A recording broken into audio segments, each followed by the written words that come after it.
Hello friends, once again I welcome you on my YouTube channel English with Razveer. Friends, if you haven't subscribed the channel, please subscribe the channel and press the bell icon and remain updated of the upcoming videos that are uploaded from here. So friends, in today's lecture we will learn future continuous tense, and as usual we learn how to identify future continuous tense, what is the structure of future continuous tense, and where we can use future continuous tense or future progressive tense. Let's start without wasting time. First of all, we will learn how to identify this tense. जब identification की बात आती है, identification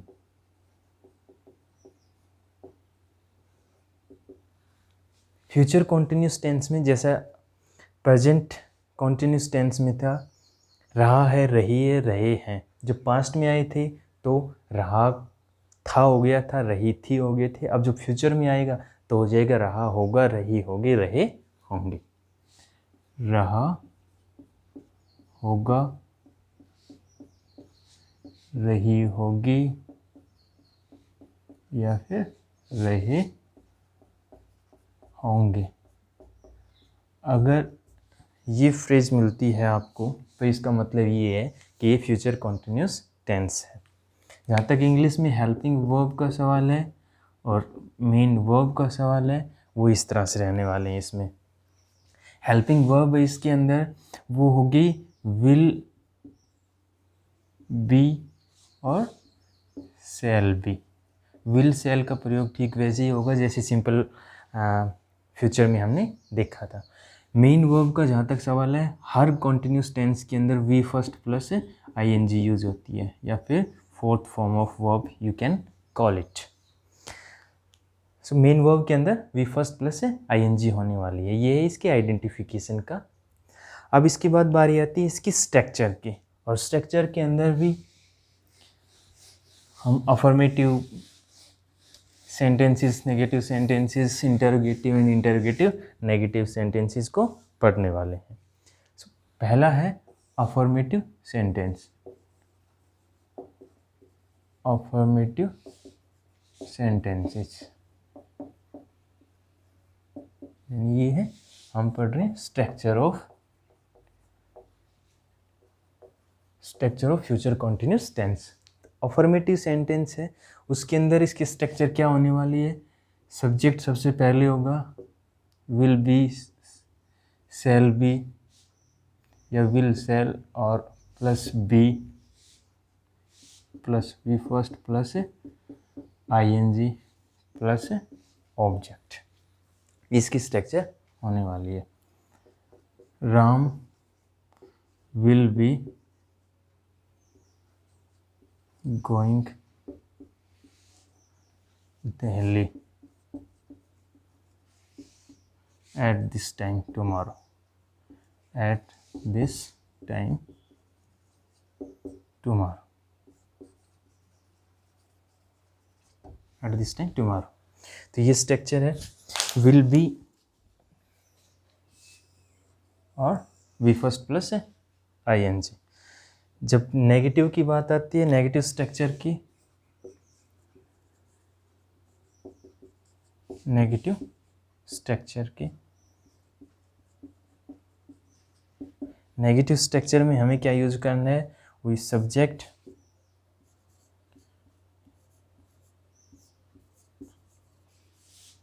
plus not plus be plus V first plus ING and finally object.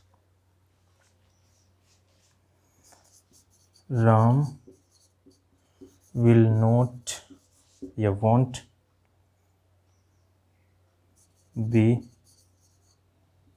going, not be going Delhi at this time tomorrow. Ram will not be going Delhi at this time tomorrow. ये है इसकी negative structure, यानी हमें सिर्फ note और add हो गया है इसके अंदर। इसके बाद बारी आती है इंटेरोगेटिव। इंटेरोगेटिव में हेल्पिंग वर्ब हमेशा की तरह आगे ले आएंगे।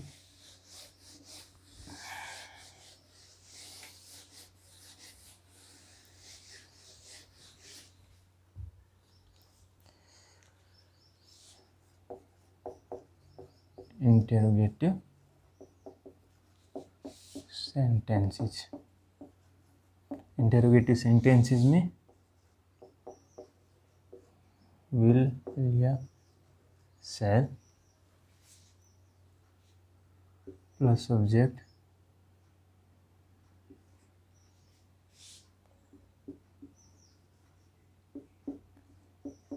We first plus ing plus object.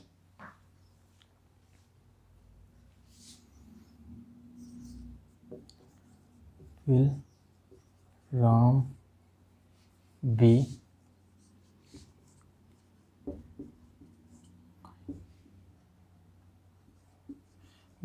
be going daily tomorrow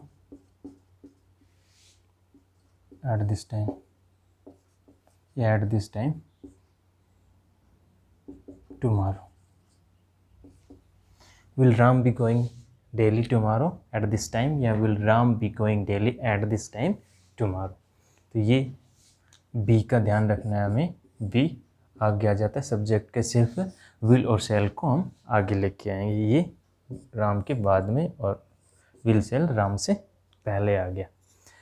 interrogative के बाद में इंटेरोगेटिव जो फोर्थ है वो है interrogative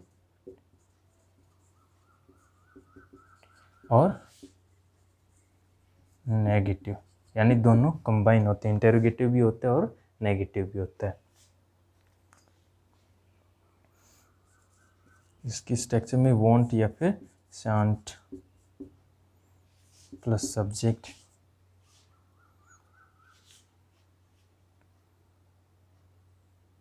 plus not plus be plus V first plus ing और प्लस ऑब्जेक्ट और sign of interrogation. Won't Ram, sorry हमने नोट तो यूज़ कर दिया है पहले ही, नोट को यूज़ नहीं कर, सीधा direct be. Won't Ram be, won't Ram be going daily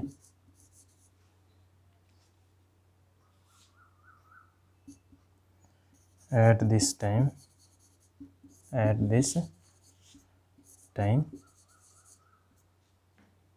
tomorrow। तो ये इसकी स्ट्रक्चर होने वाली इंटेरोगेटिव नेगेटिव के, यानी इंटेरोगेटिव नेगेटिव, यानी चारों पार्ट हमने अब ये इसके कर लिए हैं। अफर्मेटिव भी, नेगेटिव, इंटेरोगेटिव। अब स्ट्रक्चर की बारी आती है कि हमें इसको यूज़ कहाँ पे करना है, कि कहाँ पे हम इस टेंस का यूज कर सकते हैं।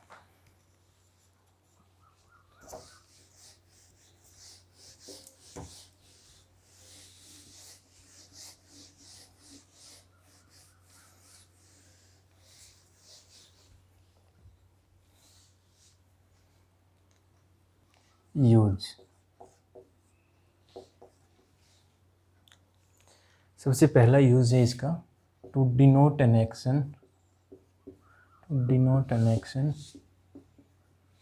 action or event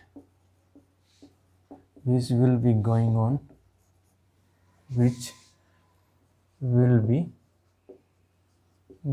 on sometime in future,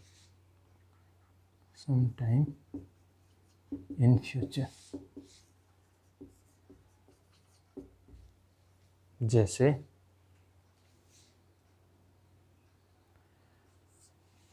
I shall be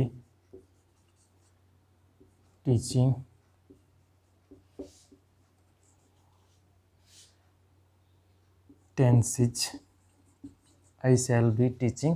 tenses at this time tomorrow।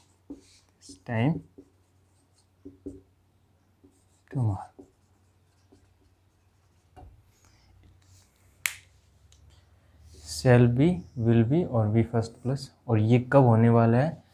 Tomorrow, future के अंदर होने वाला है और रेगुलरली चलने वाला है। वी फर्स्ट के साथ हमने ing यूज़ कर दी। तो सिर्फ फ्यूचर कॉन्टिन्यूस टेंस है, वो हम कहाँ यूज़ करते हैं? उस एक्शन को डिनोट करने के लिए, उस इवेंट को डिनोट करने के लिए जो फ्यूचर के अंदर कुछ समय के लिए लगातार होने वाला है, क्योंकि कंटिन्यूस टेंस से प्रोग्रेसिव टेंस है। प्रोग्रेसिव टेंस का मतलब यही होता है कि वो इन फ्यूचर के अंदर लगातार कंटिन्यू रहने वाला है। तो फ्यूचर कंटिन्यूस टेंस का सिर्फ ये एक ही यूज़ है। अब next tense next video lecture के अंदर पढ़ेंगे। By that time if you haven't subscribe the channel, please subscribe the channel and remain updated of the videos. Thanks for joining me.